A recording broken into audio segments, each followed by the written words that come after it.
Yo, this is Dave B. I'm hanging out with Rob on Front Row Live. Breh.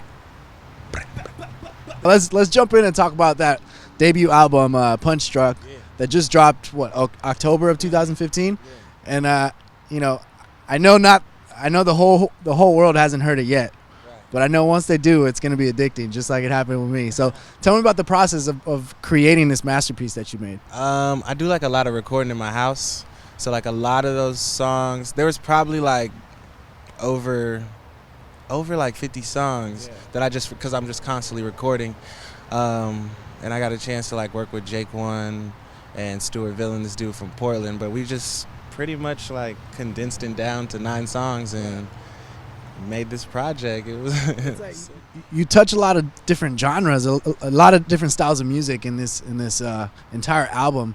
So what really influenced all of these styles for you? I'm like a digital crate digger, like fucking like I just constantly, I'm listening to like a lot of different music a lot of the time, and so it just all pretty much came together like that. I mean, I'm just constantly looking for like influences in other types of music, so just kind of came together from listening to a bunch of different shit. So having so much music that influences you, why did you decide to do hip hop as your career path? Hip hop is just like hip hop. This is a hard question. You asking hard questions. No, I think hip hop is just the best way for me to like really get out what I need to say.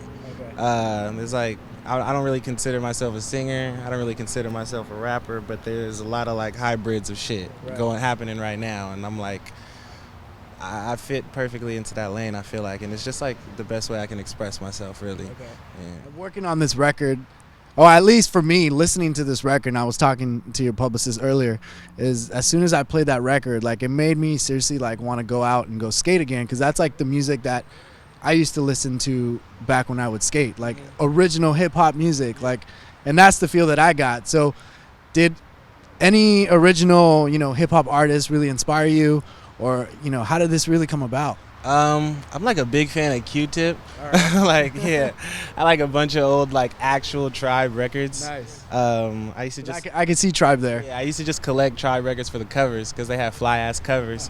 But yeah, I really just try to put myself, because I'm really in the house a lot. I just like making music so much. I really don't go too many places. I'm like in the house, but just like trying to put myself in a place where like, the homie skating could hear that, or like, shorty driving to work doing whatever, she can hear that. Like just trying to put it where people are. Just trying to relate to people on that level. Now, which one track from this record was probably the hardest to really get out to the people, whether you had to re-record it, whether you had to toss it and then come back to it a few months later? Like which one was that track? I guess the most challenging one was probably Rain. Okay. Yeah, we just dropped a video for that today too. But because it was the first record that we mixed for the project, it was like my first time. I worked with Vitamin D. He mixed and mastered the whole record, and like that was like our first time working together. So we were kind of just like clashing on like what the fuck it was gonna sound like. It like sounded totally different than it does now when we were first working on it. And it was just like we just kept coming back to it. That was like the other songs we would knock out in like a day or two. That one was like a 2-3 week process of just like, no, well now let's do this, like, because we did that on the other song, like let's take this out. So it was just, that was probably definitely the most challenging one. So why did you feel Rain was worth going through that process? I feel like it's the most, other than like, I feel like it's the most like one of the more obvious songs on the record. Just like, Please Just Let It Fall, like Let the Love Come Down. I feel like it had to be something like the way that we went about like mixing it and putting it together. It had to be like so people would get it. Like everybody needs to feel it. Like some records are just like on there like just for me. Like I fuck with that, so whatever. But that one was like, we want the love to rain down on me. Like let's make it sound like that. Is this your first music video experience? No, we shot another video for Actually, you did a custom also, right? Off the project.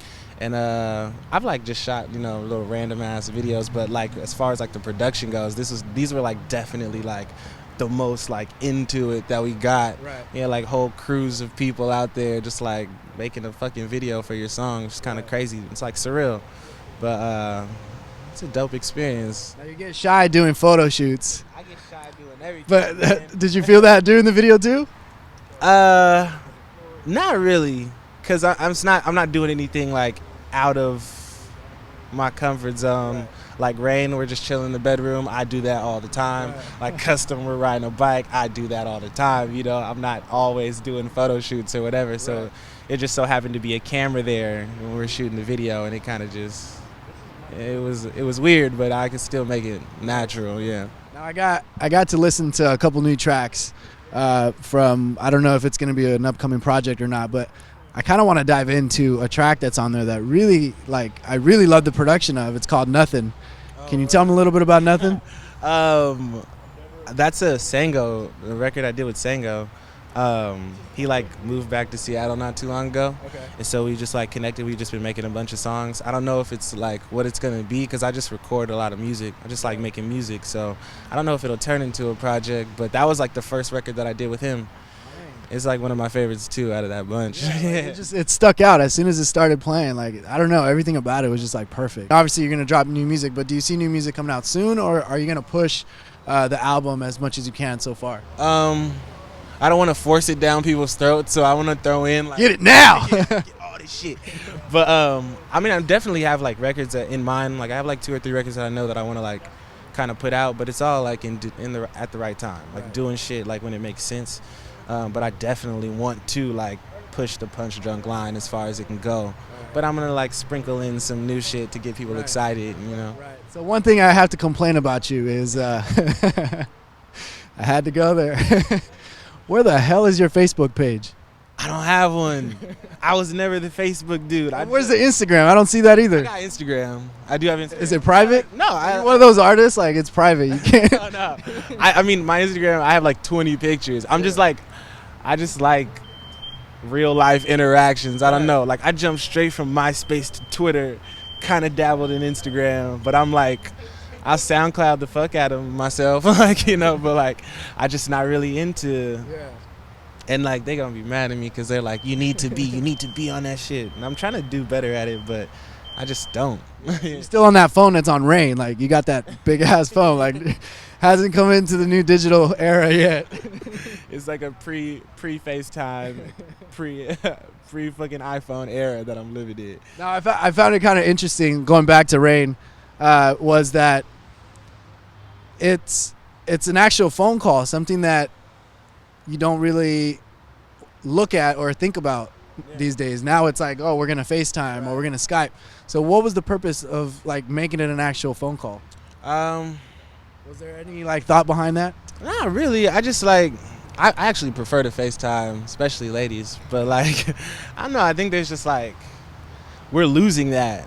Just like as a generation, like this whole era, we're like caught up on like instant, like I can see you, I want to see you now. But I'm kind of like, let's call her, like, you know, warm her up a little bit, like just have a conversation, not just like look at me, look at this, look at you, like just trying to make it more real.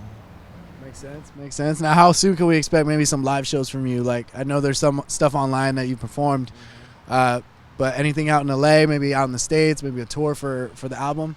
That's part of why I'm here, like having those meetings and trying to like figure that shit out. But I got like some just like college shows up in Washington booked for like the end of like February and March, and yeah, trying to move around, spread the sound around.